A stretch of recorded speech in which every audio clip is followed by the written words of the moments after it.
All right. Thought and Black-Scholes-Merton. This expands into concept and intuition in probability theory versus the financial market. Why Black-Scholes-Merton? In my previous CQF talk, I discussed time and Black-Scholes-Merton. It was their 50th anniversary.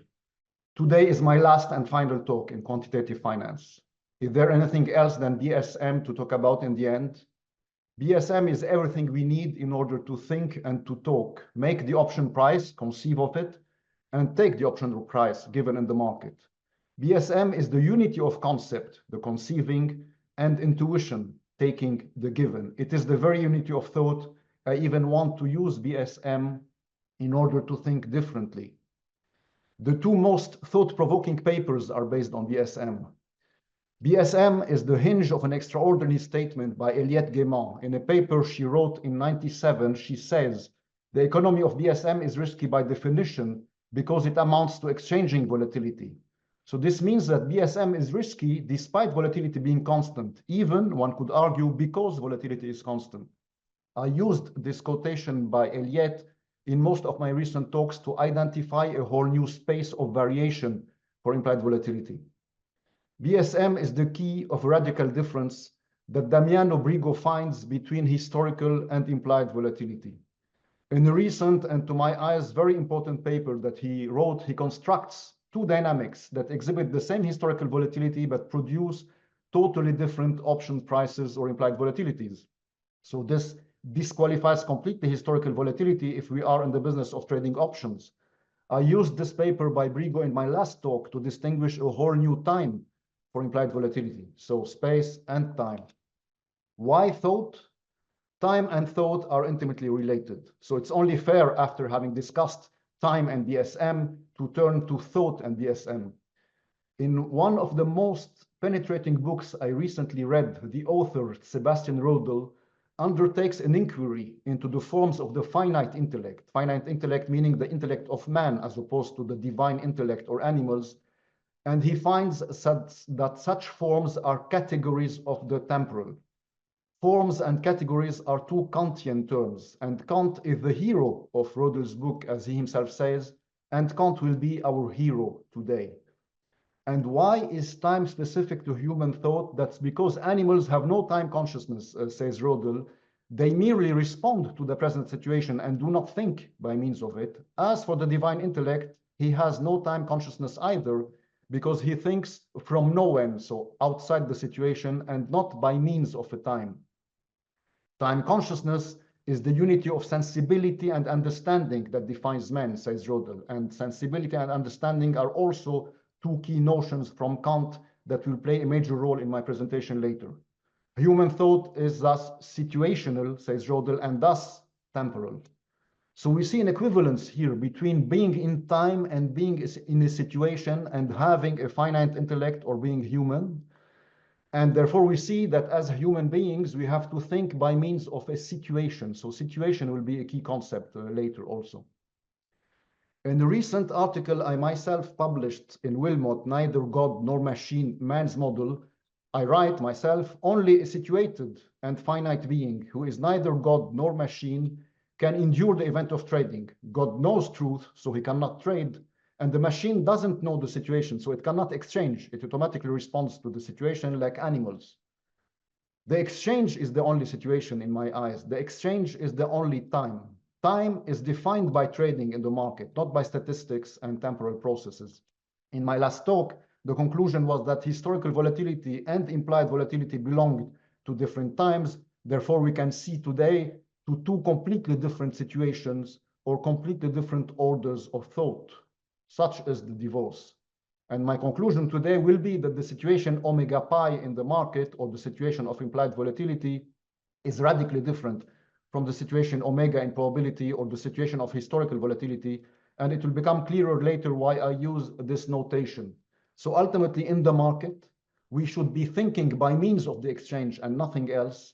The object of thought should be the exchange and nothing else. Object in the Kantian sense, which we will discover in the following slides. But first, let's go back to sensibility and understanding, the two Kantian terms. And Kant, as I'm sure everybody knows, is the philosopher who wanted to inscribe reason within the bounds of sense and objectivity. In the Critique of Pure Reason, he says, there are two stems of human knowledge, namely sensibility and understanding, which perhaps spring from a common but to us unknown root. Remember that Rödel spoke of time consciousness as their unity, and of objects, Kant says, objects are given to us by means of sensibility, and it alone yields us intuitions. So sensibility is our mode of access to the outside, and intuition is how we grasp the outside through the senses, basically. And objects, on the other hand, are thought through the understanding, and from the understanding arise concepts. So here we are talking about something that we produce internally, thinking or understanding. And this is how I get the two terms, concept and intuition, that are in my subtitle. And this clarifies our agenda for today as wanting to examine intuition, or the given, the data, and concept, or the thinking, in probability theory and the financial market, with the hope of identifying in the end the object or the objectivity in probability theory and the financial market through finitude and through the situation, following the lesson from Kant and Rödel. So to go to concept and intuition, or theory and data in the market, I first observed that nowhere else than in the market is the data or the price so always given over and against any theoretical valuation or model. The pricing model must give the price, say the price of an exotic option, as it's given by the market. No sooner has the pricing model output the price of that option than this price is going to be fed back into the model as a recalibration input, because chances are that the market price will have diverged from the prediction of the model, thus triggering recalibration, and the market is always right, of course. So we see here that in the market there is a constant way in which the given distorts the theory, and this is the cause of the smile problem. The smile problem can be seen as an unusual interplay always taking place between theory and data in the market, between concept and intuition, between the understanding of the pricing model and the sensibility of the pricing model, where sensibility is here different from sensitivity, of course. There is a constant struggle in the market between the a priori attitude of theoretical structure and the a posteriori attitude of trial by experience or trial by the market, a constant struggle between realism, or the a priori belief that the theory that we have reflects reality and corresponds to some truth out there. And this is, by the way, the belief that the proponents of the rough volatility model hold, and this is why they call it God's model, versus empiricism, or the idea that the so-called market models, we only use them as superficial ex-post accounting equations, merely as recipes for control of P&L. We cannot dispense with either attitude in the market. We cannot treat the market purely empirically like chartists because of the quantitative aspect of derivatives. On the other hand, every theoretical model ends up in theoretical valuation, thus tearing apart the surface of prices or the surface of the given. So it makes us wonder what object could possibly mend all this into some consistency. What is the object of the market? Is there an object in the market? Is the market a chaos of totally a posteriori unrelated facts of experience, or is there in the market the unity of a possible experience? In the total absence of necessities, is there at least an a priori?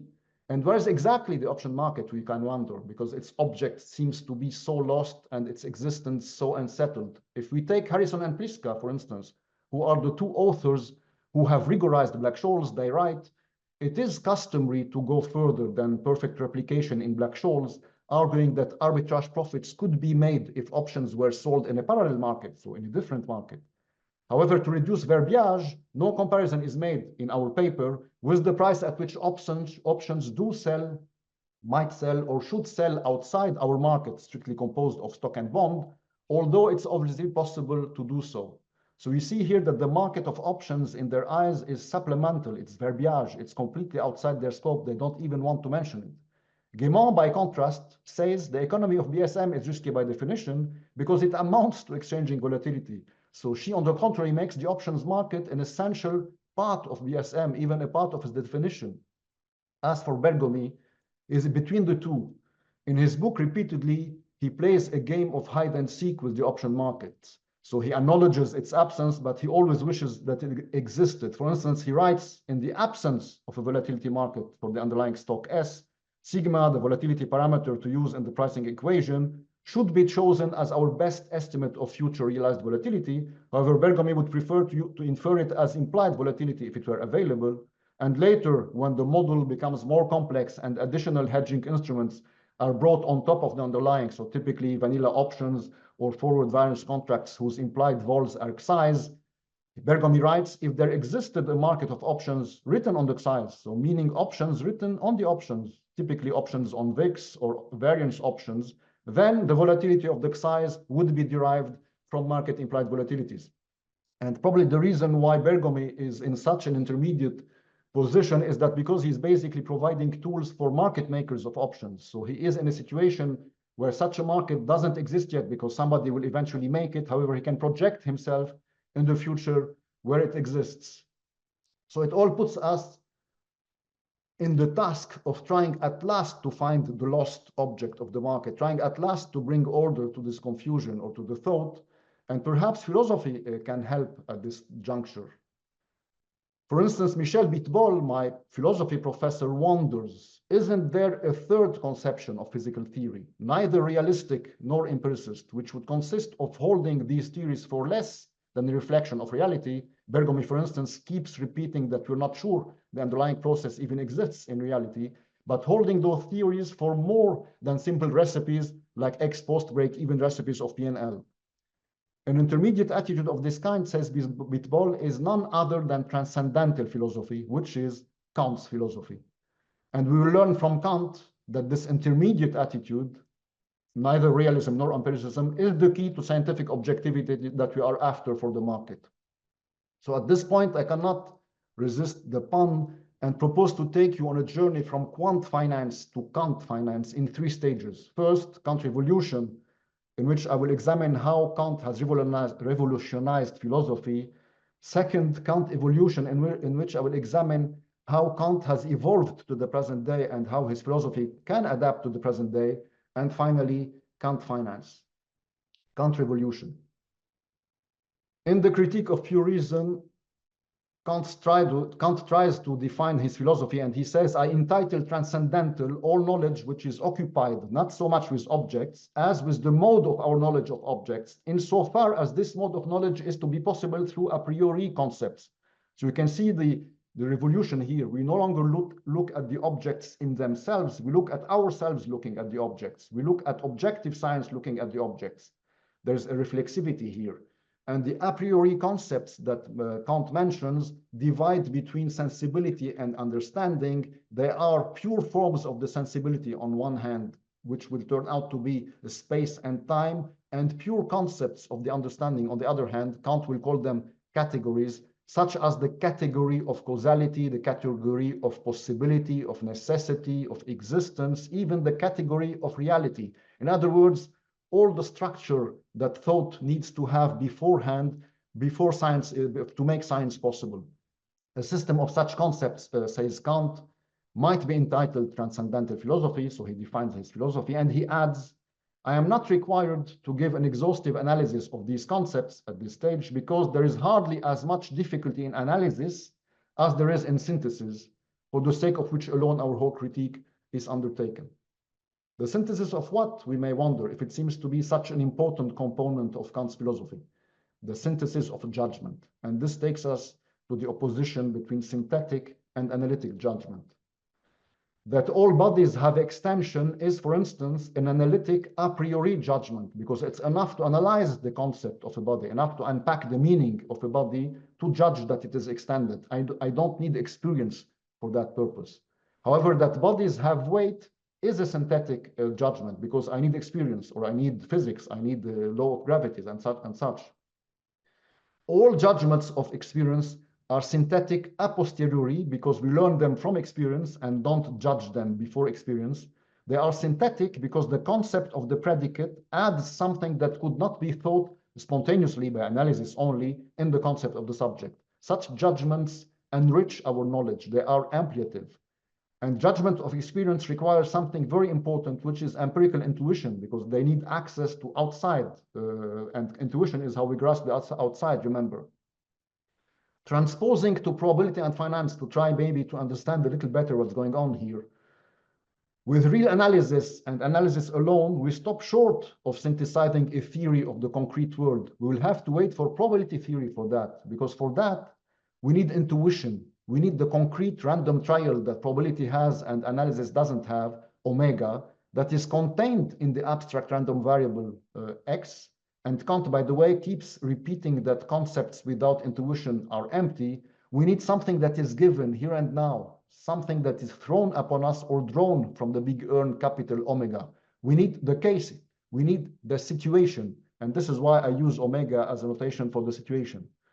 With the BS analysis now for finance, with the BSM analysis and the trading of the underlying asset, we stop at perfect dynamic replication and redundancy of the options. We do not synthesize options because we do not add their trading. We always experience the options market a posteriori as verbiage, as Harrison and Pliska said, as practice, of course, or even as contradiction of theory and conceptual analysis. Yet, Guémon says, the economy of BSM is risky by definition because it amounts to exchanging volatility. She adds, the fact that this risk should be materialized by a single little number, sigma, makes it palpable and immediate for everybody. She makes what's outside BSM, the non-redundant trading of the derivative, part of the definition of BSM and of its analysis. So she turns the exchange, the market, the option market, which was a posteriori, as we saw, she turned them a priori. She produces, in other words, a synthetic a priori judgment. And Kant would argue at this point that for that she needs intuition a priori, which is very strange and almost paradoxical because intuition comes always with the given. However, here we need it before the given. So let's try and understand a little better what this mysterious synthetic a priori means. And perhaps we can reflect a little more on what Guémon has done in order to understand. Guémon uses her understanding of BSM, of course, but she applies it to sensibility.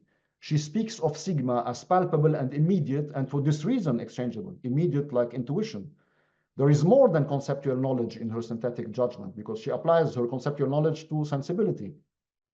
For Kant, synthetic a priori judgments, such as the one by Eliot, constitute the pure part of scientific knowledge. So science is not possible without them, and they are pure because they are independent of experience. Thus, it's a whole new science that Guémon is introducing here. Such synthetic a priori judgment must be in place before the empirical judgments even start to admit of well-defined meaning and truth value, truth as in relation to an object. So I need to understand Guémon's statement before establishing the empirical laws of my particular science, because maybe I'm not interested in making money by statistical arbitrage. Maybe I want to make money by exchanging option, by being a market maker of options immersed in the market. So in that case, my science would be completely different. Typically, synthetic a priori judgments are the propositions describing, in the case of classical physics, the structure of a Newtonian space-time, such as laws of geometry, laws of motion, real analysis, or in other words, the very framework that needs to be in place for the laws of nature could be described later. More generally, the pure part of scientific knowledge represents the conditions of possibility of experience. It is in this way that such synthetic a priori judgment are constitutive of the objects of experience.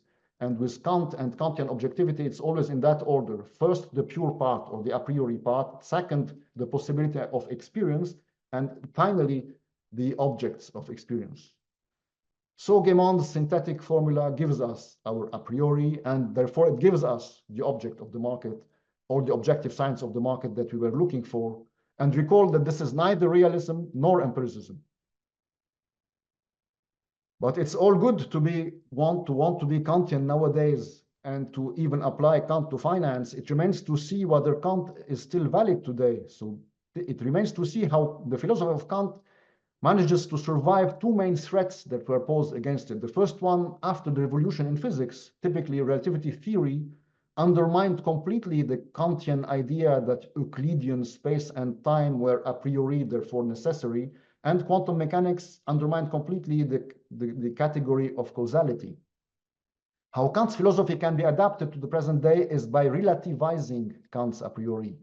The Kantian notion of the a priori not only means necessarily and unrevisably true, because this is no longer the case with the revolution of physics, but more importantly, it means constitutive, as we saw.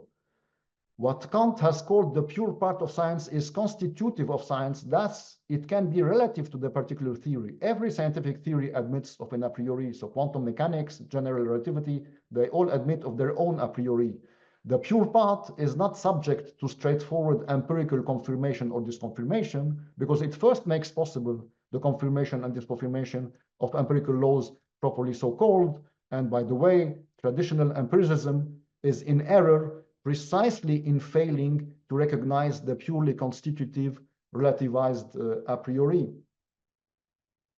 Second, the second threat was posed by the revolution in mathematical logic, because the modern logic that we have today is more powerful than the logic that was available to Kant. So we can wonder whether the concept in the modern sense of the word still required that strange thing called intuition. It turns out it no longer requires it. For instance, real analysis was rigorized by the power of logic of the quantifiers by Bolzano. And Bolzano cleansed the notion of continuity of a function in real analysis of any kinematic intuition through the famous epsilon delta definition. Bolzano says, speaking of himself in the third person, Bolzano, did not comprehend that our synthetic a priori judgments must be mediated by intuition. So this is a direct attack against Kant. Bolzano, very early on, found a way to derive from concepts, and so concepts alone, many geometric truths that were known before only on the basis of visual appearance. And the reason why he mentions visual appearance, it's because Kant, with the logic that he has that was only limited to Aristotelian logic, is famous for arguing that if, for instance, in geometry, one analyzes the concept of a triangle, we can only judge that the triangle has 3 sides. But if you want to judge that the sum of angles is 180 degrees, we need intuition. I need to construct the triangle in space in order to establish such judgment. Similarly, in arithmetic, he argues that when I add 2 numbers, like typically 7 and 5 to get the number 12, he argues that the concept of the number 12 is not contained by analysis in the concept of 7 or 5. Therefore, I need intuition. I need my fingers to do the counting on my fingers. So for Kant, these were synthetic judgments, of course, a priori, because independent of experience. However, today, this is no longer true because such statements are all analytic consequences from the axiomatic systems that we have in place today. Typically, Hilbert has developed an axiomatic system for geometry, and we have implicit definitions today by which objects are defined through the actions, operations, and relations in which they stand to other objects in the domain. They don't require to go outside the conceptual network. So after Hilbert and his foundations of geometry, we believe today that geometry is by no means a discourse made of a priori synthetic judgments pledged on an a priori intuition like Kant, but it is a system of analytical propositions which result from the implicit conventions or definitions that are placed at the base of the conceptual building. And we can talk of conceptual building here because there is a whole new type of concept formation. Concept formation today is no longer a process of abstraction in the old Kantian sense, because for Kant, numbers, for instance, were just an abstraction. So number 5 was the equivalence class of the collections of things that had 5 elements, and this kind of idea of the concept didn't lead him very far. Today, arithmetical objects or numbers are constructed from the forms of the relations in which they stand within the whole system. And this idea is so powerful that the temptation was to go even beyond arithmetic and geometry and try to construct by logic the whole world. This is what this movement culminates with Rudolf Carnap and his attempt at constructing the word itself in his famous logical construction of the word, a book he published in 1928. And similarly, in this construction, Carnap has no need whatever for Kant's synthetic a priori and uses what he called purely structural definite descriptions or logical tools that he has devised in order to pick an object in the world, hence defining objectivity uniquely on the basis of structural features of the relations in which the object stands to other objects in the domain. However, Carnap's system will eventually fail. Why? Because objects in it are given structurally through relations, which means they are given up to an isomorphism. In order ultimately to fix the objects, the concrete objects, Carnap ultimately needed to introduce as a primitive notion of logic, a class of what he called founded relations. He described such relations are the experienceable natural ones. In other words, he implicitly resorted again to the ostensive demonstrative relation to the object, the relation which fixed this object. How could this fall under formal logic? Of course, it cannot. So in the end, we need the material situation again. We need the indexical, this object. In other words, finitude is required back again. So there is a return after this failure to intuition, or rather to the situation. And if we ask how then could logic be enhanced, what else could logic be but deductive logic? Rödel answers, we can now say it could be transcendental logic, which is Kantian logic. So there is a return to Kant here. Kant finance, finally. So we need intuition. We need intuition in the concrete theories of the world, like probability theory. We need the random triad. What probability theory has in excess of real analysis is the random sample or trial omega, what I've called the concrete situation, without which, by the way, there is no notion of repetition or independence, which are the two crucial notions of probability theory. Probability is assigned to the event A, which is an abstraction of the random trial omega, or case or situation. And formally, we write omega belongs to A. The event alone lends itself to analysis. The event is a point of view over the situation in its absolute concreteness. There are only some chosen characteristics that interest us in the situation. For instance, when we play dice, we have no interest in the color of the dice or in the color of the sky above our heads. We are only interested in the numbers that will come up, and it's from these numbers that we construct the algebra of possibilities or the algebra of events. Nevertheless, the concrete sample space capital omega is kept in the formalism because it has a specific function, that of keeping open the possibilities of broadening the abstract representation and adding new sources of randomness and new random variables when needed. So this is recalibration. Recalibration amounts to digging deeper in the abyss of the concrete situation omega and refactoring possibilities up to the end of the world if need be. So typically, we observe that volatility is no longer constant, but has become stochastic. So we do a backward narrative. We introduce a new random variable, and we say that it has always been stochastic. Or we observe that the table on which I'm casting the dice is now oscillating. So we introduce a new variable, and we say that it has always been oscillating. Or we notice that the constant of gravity is oscillating, or that the world might possibly end. So we introduce new random variables dealing with that from the start. And moving now from probability to the market, of course, we can consider the market as a random generator of asset prices, or in other words, as a special case of probability theory. But there is one big bad bug, the derivatives. What generates their prices? We cannot generate their prices directly because there is a component of that derivative price which is driven by the asset price, the underlying asset price through the delta.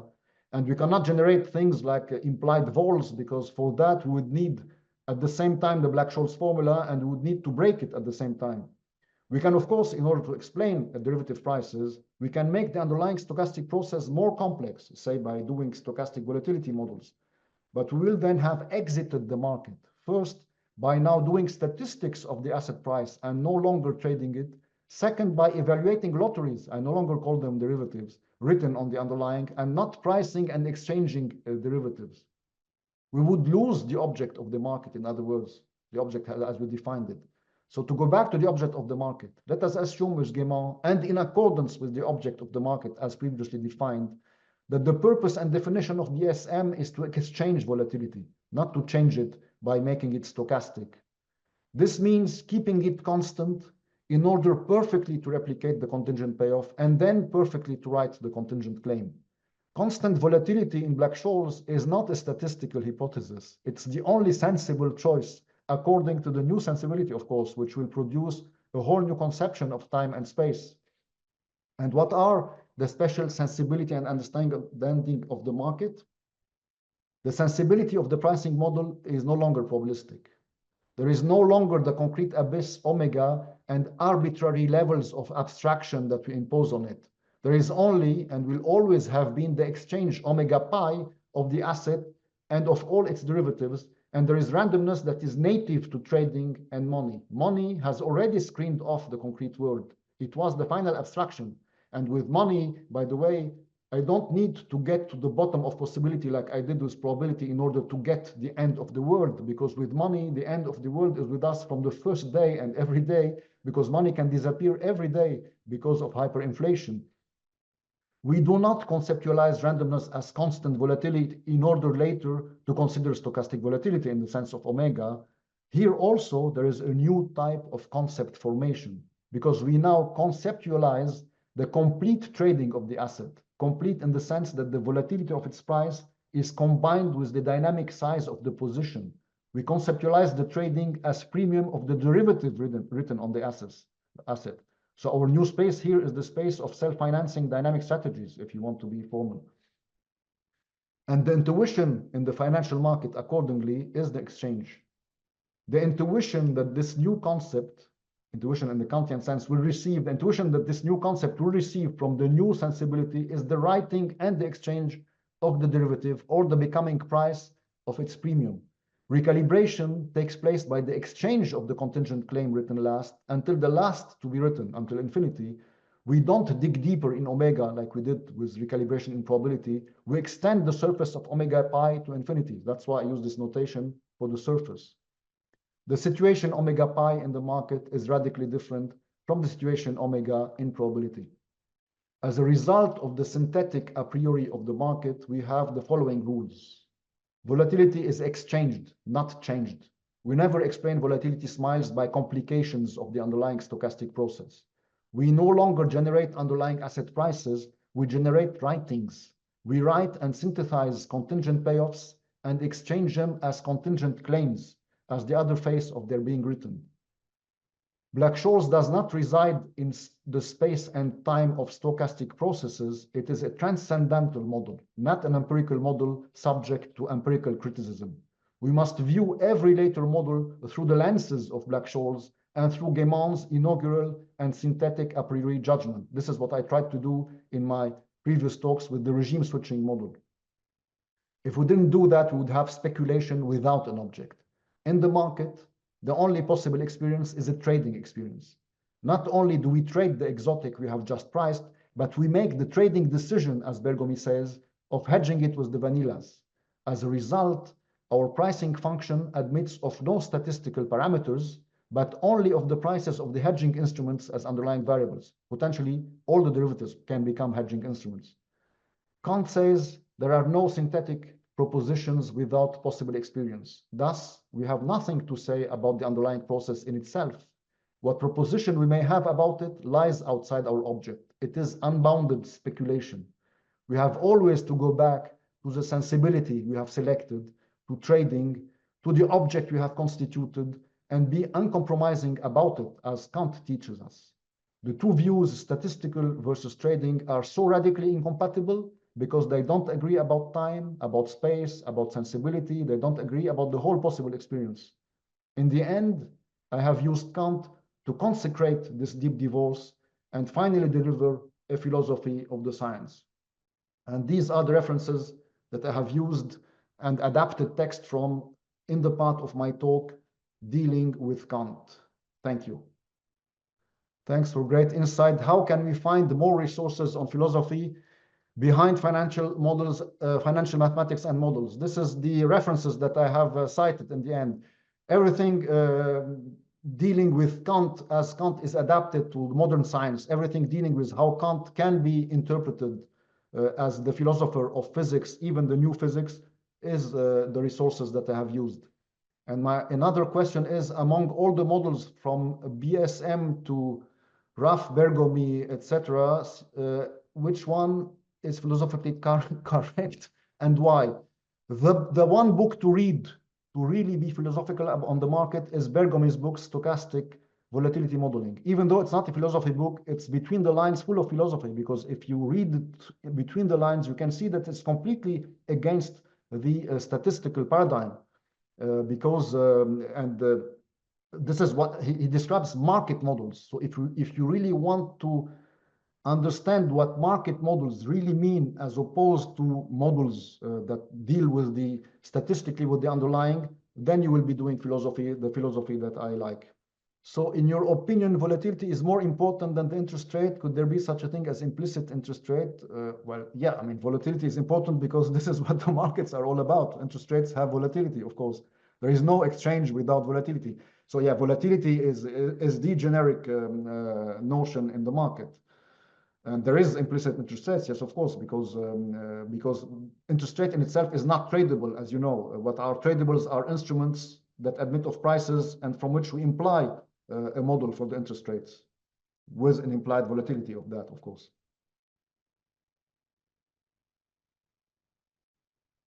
That's it. Could you please share resources once more? Oh, okay, share resources once more. How did you come about thinking, connecting philosophy and finance, and why Kant's philosophy was found irrelevant? Because Kant's philosophy is the philosophy of objectivity. So Kant is a philosopher of empiricism, but of empiricism which is interlinked with theory. So empiricism, like meaning, you know, just trying to do chartism or to do is no good. We need a theoretical structure. However, we cannot be speculative in theory. We need always to connect theory to experience. And this is why Kant is really, I was taught the philosophy of quantum mechanics, and my professor Bidwall was Kantian. And of course, you cannot read Kant as it was written in 1787. You have to adapt it. And this is what the references that I give in the end, reconsidering logical positivism, and especially this one, the third one, the semantic tradition from Kant to Carnap. These are key readings if you want to understand how Kant's insight are still available, even though, you know, things like intuition and all that have to be understood in modern ways. Of course, I don't need my fingers to do summations today. Have you found something already in finance that supports the idea you shared? No, I haven't, except my early articles in Wilmot that date in 2004. If you read them, I myself, when I reread them, I found that I was already in those days very attracted to Kant. No, I mean, I insist a philosophy of science has to be provided for finance. We don't have it yet. If the philosophy of finance is only the philosophy of probability, then it's already done. I don't need philosophy to understand stochastic processes. There is a philosophy of probability, which is very important and a very big body of work. But philosophy of the market to me is the philosophy of the market models. Again, I think what I'm trying to do here is do the philosophy that interprets a book such as Bergomy's once again. And this is what's missing, and this is what should be taught, I think, in philosophy classes for the derivatives, because derivatives do not fall under probability. We all know that. So they fall into something else, and I've tried in that talk to construct the other object that could fit them. Why do I need to construct an object? To be later very strict about it and do no longer mix discourses. You cannot speak market models and then mix with something else. You have from the start to determine what is what I've called the sensibility and the object that you want, and be consistent about it. This is how you can do philosophy proper. Yeah, I think that's it. Thank you.